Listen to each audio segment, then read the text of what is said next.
सच्चिदानन्दरूपाय विश्वोत्पत्त्यादिहेतवे तापत्रय विनाशाय श्रीकृष्णाय वयं नुमः।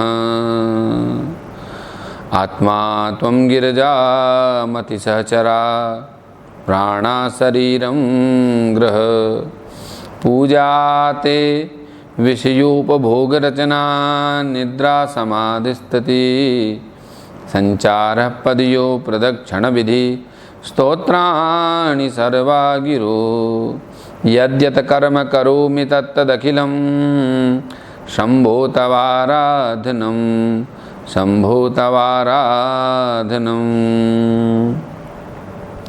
बोलिए श्री अलखपुरी जी महाराज की जय। दीप नारायण भगवान की जय। सद्गुरु माधवानंद जी महाराज की जय। महामंडलेश्वर स्वामी महेश्वरानंदपुरी जी महाराज की जय। देवादिदेव महादेव की जय। भगवान के बाल लीला चरित्रों का अद्भुत वर्णन चल रहा है श्रीमद् भागवत के। आज हम तृतीय स्कंद के तृतीय अध्याय में भगवान की बाल लीलाओं का रसास्वाद करेंगे। उद्धव जी आगे क्या कहते हैं देखिए। ततः स आगत्य पुरं स्वपितृश्चिकीर्षयाशं बलदेव संयुतः निपाति तुंगाद्रीपु यूथनाथं हतं व्यकर्षद व्यसुमोज सौर्व्याम। श्री कृष्ण अपने माता पिता देवकी वसुदेव को सुख पहुंचाने की इच्छा से बलदेव जी के साथ मथुरा चले गए। संसार को जीवन में अपने माता पिता की सेवा जरूर करनी चाहिए। और उन्होंने शत्रु समुदाय के स्वामी कंस को ऊंचे सिंहासन से नीचे पटक करके उसके प्राण लेकर के उसकी लाश को बड़े जोर से पृथ्वी पर घसीटा। सांदीपने सकृत प्रोक्तम ब्रह्मादित्य सविस्तरम तस्मै प्रादाद्वरम पुत्रम मृतम पंचजनोदरात्। सांदीपनी मुनि के द्वारा एक बार उच्चारण किए वे सांगोपांग वेद का अध्ययन करके दक्षिणा स्वरूप उनके मरे हुए पुत्र को पंचजन नामक राक्षस के पेट से यमपुरी से ला करके दे दिया। ये मेरे गोविंद की लीलाएं थी। मरे हुए को, जिसका शरीर भी खत्म हो गया, उसको यमराज के संयमनीपुरी से ला करके लौटा दिया भगवान ने। प्रभु कुछ भी कर देते हैं, प्रभु बड़े करुणावान हैं। समाहुता भीष्मक कन्याये श्रियं सवर्णेन बुभूष येषां गांधर्ववृत्त्यां स्वभागं जहवे पदं मूर्ध्नि दधत् सुपर्णः। भीष्मक नंदिनी रुक्मिणी के सौंदर्य और रुक्मी के बुलाने से जो शिशुपाल और उसके सहायक वहां आए थे, उनके सिर पर पैर रखकर गांधर्व विधि के द्वारा विवाह करने के लिए अपनी नित्य संगिनी रुक्मिणी को वे वैसे ही हरण करके ले आए थे जैसे गरुड़ अमृत कलश को ले आया। ककोद्यतो विद्धनशोदमित्वा स्वयं वरे नाग्नजिति मुहाव तदभग्नमानानपि गृधतोज्ञा जंगे क्षत शस्त्रव्रतं स्वशस्त्री। स्वयंवर में 7 बिना नथे वे बैलों को नाथ कर नग्नजिति यानी सत्या से विवाह किया। इस प्रकार मान भंग हो जाने पर मूर्ख राजाओं ने भगवान को शस्त्र से उठाकर राजकुमारी को छीनना चाहा। तब भगवान श्री कृष्ण ने बिना घायल हुए अपने शस्त्रों से उनको मार दिया। स्वयं बिना घायल हुए वे शत्रु को मारना, ये मेरे गोविंद की लीला थी। प्रियम प्रभुर्ग्राम्य इव प्रियाया विधित सुरार्चद्युतरुम यदर्थे व्रजयाद वृत्तम सगणोरुषांध क्रीडा मृगो नूनमयम वधूनाम। भगवान विषयी पुरुषों की लीला करते हुए, जैसे भगवान को कुछ चाहिए, ऐसे विषयी पुरुष, मुझे ये चाहिए, वैसे पुरुषों की लीला की गोविंद ने। और अपनी प्राण प्रिया सत्यभामा को प्रसन्न करने की इच्छा से उनके लिए स्वर्ग से कल्प वृक्ष को उखाड़ लाए। और उस समय इंद्र ने क्रोध से अंधे होकर अपने सैनिकों सहित भगवान पे आक्रमण कर दिया, क्योंकि वह निश्चय ही अपनी स्त्रियों का क्रीड़ा मृग बना हुआ था। कौन? इंद्र। इंद्र कौन है? इंद्र भोग और विलास की पराकाष्ठा है, और जो भोग और विलास की पराकाष्ठा होता है वो स्त्रियों का खिलौना होता है। इंद्र स्त्रियों का क्रीड़ा मृग था, अपनी पत्नियों का और अपनी दासियों का। अब जिनके सामने जो नाचती थी, नाचती हुई अप्सराओं को देख के लगता है कि वे अप्सराएं हैं, उस इंद्र की दासियां हैं, लेकिन वस्तुतः इंद्र उनके नृत्य का दास था, इंद्र उनकी विलास का गुलाम था। और भगवान वहाँ से वो कल्प वृक्ष उठा लाए, तो इंद्र ने भगवान से युद्ध किया, भगवान ने उसका भी मान मर्दन किया। सुतं मृदेखं वपुषाग्रसन्तं दृष्ट्वा सुनाभोन्मथितं धरित्र्या आमन्त्रितस्ततनयाय शेषं दत्त्वा तदन्तं पुरमाविवेशः। अपने डील डोल से आकाश को भी ढक देने वाला अपने पुत्र भौमासुर को भगवान के हाथ से मरा हुआ देखकर जब पृथ्वी ने उनसे प्रार्थना की, तब उन्होंने भौमासुर के पुत्र भगदत्त को उसका बचा हुआ राज्य देकर उसके अंतःपुर में प्रवेश किया। भगदत्त कौन है? भौमासुर का पुत्र है। तत्राहृतास्ता नवदेव कन्या कुजेन दृष्ट्वा हरिमार्त बंधुम उत्थाय सद्यो जगृहो प्रहर्ष व्रीडानुराग प्रहितावलोके। वहाँ भौमासुर द्वारा हरकर लाई हुई बहुत सी राजकन्याएं थी। वे दीन बंधु भगवान को देखते ही खड़ी हो गई। उस समय महान हर्ष, लज्जा एवं प्रेम पूर्ण चितवन से तत्काल ही भगवान को उन सब ने पति रूप में वर्ण कर लिया, क्योंकि पति वो होता है जो रक्षा करता है। आसाम मुहूर्त एकस्मिन्ना नागारेषु योषिताम सविधम जग्रहे पाणिन अनुरूप स्वमाया। तब भगवान ने अपनी निज शक्ति योग माया से उन ललनाओं के अनुरूप उतने ही रूप धारण कर लिए और सबका अलग अलग एक ही मूर्ति में विधिवत प्राणी ग्रहण किया। ये मेरे गोविंद की योगीश्वर की लीला है। तास्व पतान्य जनयदात्म तुल्यान्य सर्वतः एक कस्याम दश दश प्रकृति विभुर भूषया।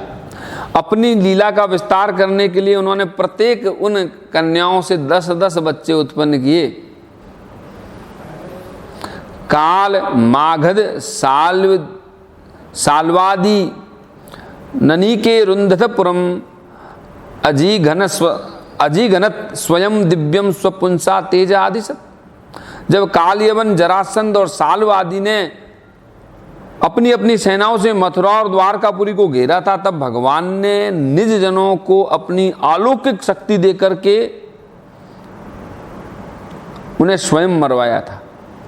भगवान ने निज जनों को अपनी अलौकिक शक्ति दी और उन्हें स्वयं मरवा दिया। अब बता रहे कि शंबरम द्विदम बाणम मुरम बलबलमेवच अन्यास दंत वक्त्रादीन वधित कांस घातयन। शंबर, द्विविद, बाणासुर, मुर, बलवल और दंत वक्त्र आदि अन्य योद्धाओं में से किसी को उन्होंने स्वयं मारा था और किसी को दूसरों से मरवाया था।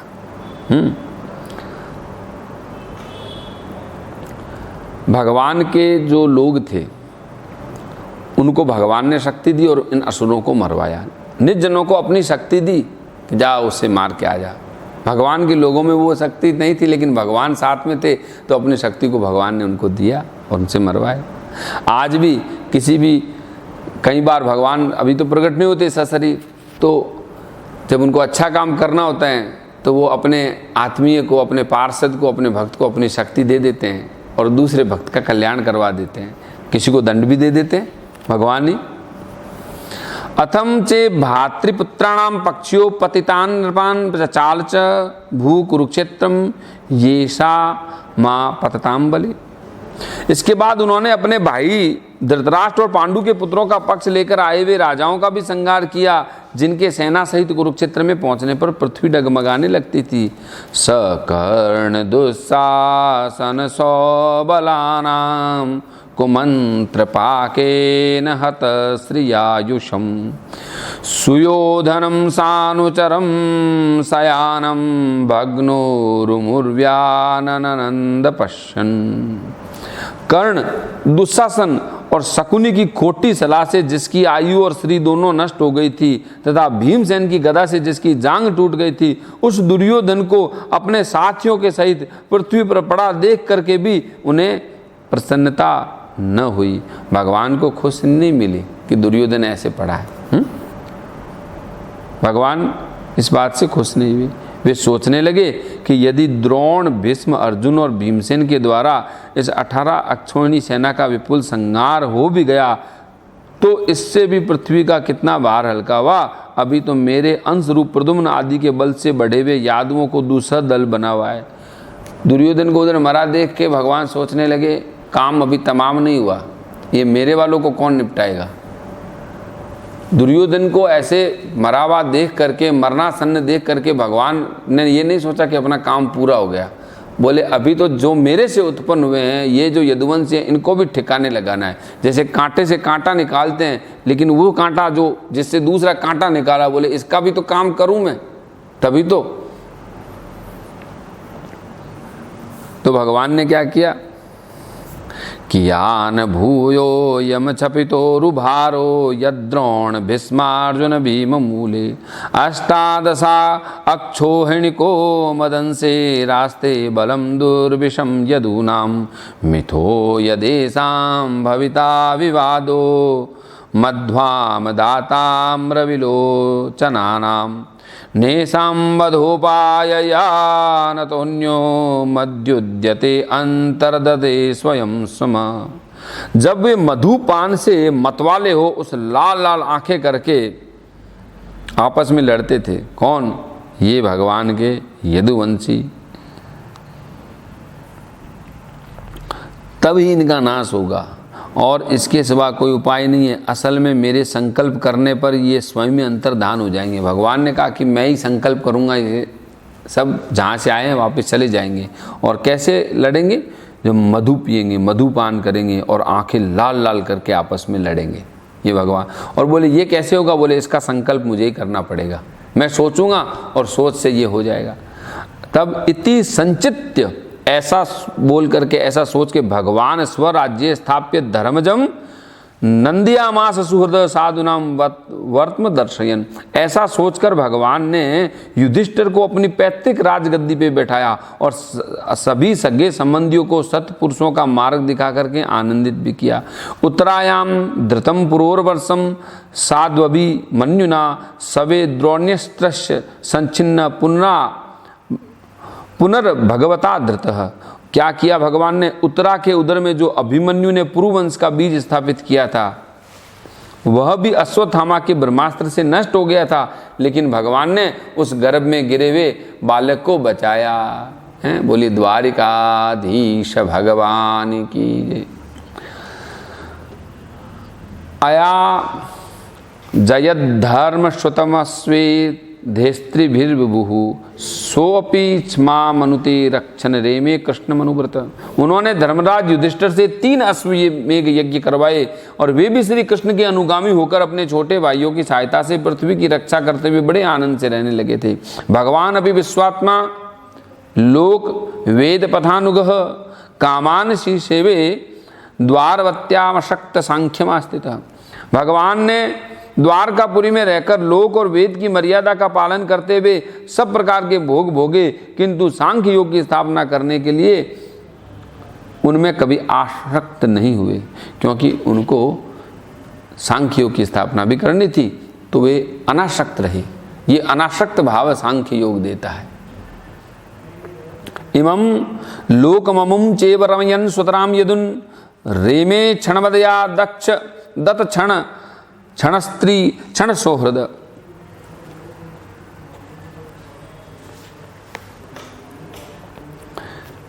पुनः देखिए कि विश्वात्मा भगवान ने द्वारकापुरी में रहे, वेद की मर्यादा का पालन किया, सब प्रकार के भोग भोगे, किंतु सांख्य योग की स्थापना करने के लिए आसक्त नहीं हुए, है ना। और स्निग्ध विस्मितावलोकेन वाचा पीयूष कल्पया चरित्रेणा नवदेन श्रीणकेन चात्मना। और उनकी मधुर मुस्कान, चितवन वाणी, चरित्र, लोभा, सुंदरता का निवास था। अपने श्री विगत से लोक परलोक और विशेषतया यादवों को बहुत आनंदित किया और रात्रि में अपनी प्रियाओं को और क्षणिक अनुराग युक्त होकर भी समयोचित विहार किया। इस प्रकार उन्हें भी सुख दिया। इमं लोकममुं चेव रमयन् सुतरां यदुं रेमे क्षणदया दत्त क्षण स्त्री क्षण सौहृद। क्षण भर का ही था लेकिन सुख दिया और वह क्षण अनंत काल के लिए जैसे बन गया उन रमणियों को। और तस्येवं रममाणस्य संवत्सर गणान बहुन ग्रह मेधेषु योगेषु विराग समजायत। इस तरह बहुत वर्षों तक विहार करते करते गृहस्थ आश्रम संबंधी भोग सामग्री से उनको वैराग्य हो गया। देवाधीनेषु कामेषु देवाधीनम स्वयं पमान को विश्रम्भन्तेन योगेन योगेश्वरम अनुव्रत। वे भोग सामग्रियां ईश्वर के अधीन है और जीव भी उन्हीं भगवान के अधीन है। जब योगेश्वर भगवान श्री कृष्ण को उनसे वैराग्य हो गया तब भक्ति योग के द्वारा उनका अनुगमन करने वाला भक्त तो उन पर विश्वास कैसे करेगा। जब भगवान को भी उनसे वैराग्य हो गया तो जो भगवान को मानता है वो तो आसक्त नहीं होगा ना संसार के भोग में, हो ही नहीं सकता। पुर्याम कदाचित क्रीडयद भ्रियोद भोज कुमार के को पिता मुनिय शेपुर भगवन मत को विदा। एक बार द्वारकापुरी में खेलते हुए यदुवंशी और भोजवंशी बालकों ने खेल खेल में कुछ मुनीश्वरों को चिढ़ाया और तब यादव कुल का नाश ही भगवान को अभिष्ट है यह समझ के ऋषियों ने बालकों को श्राप दे दिया। तथा कतिपयेर मासे वृष्णि भोज अंधकादय ययु प्रभासम सहृष्टा रथेर देव विमोहिता। इसके कुछ महीनों बाद में भाविवश वृष्णि भोज और अंधकवंशी यादव बड़े हर्ष से रथों पर चढ़कर के प्रभास क्षेत्र को चले गए। तत्र स्नात्वा पितरन देवान शिष्येव तदम्बसा तर्पयित्वात् विप्रेभ्यो गावो बहुगुणा यददुः।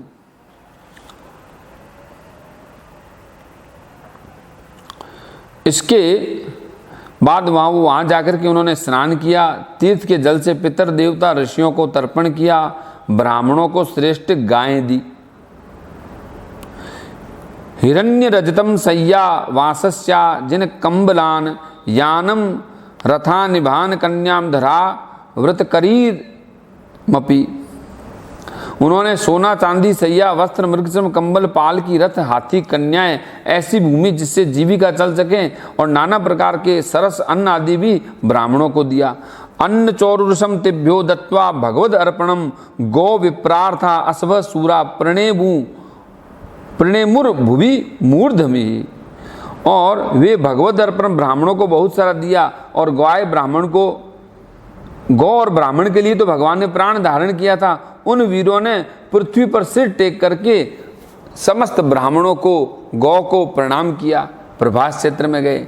ये श्रीमद् भागवत के तृतीय स्कंद का तृतीय अध्याय यहाँ विराम लेता है। उद्धव जी द्वारा बाल लीलाओं से भगवान की पूरी लीलाएं और आगे की लीला भी उद्धव जी हमें कहते रहेंगे। कथा का स्वाद करते रहें, रसास्वाद, और हमारी बुद्धि भगवान के चरणों में लगी रहे, इसी आकांक्षा के साथ में जय श्री कृष्ण।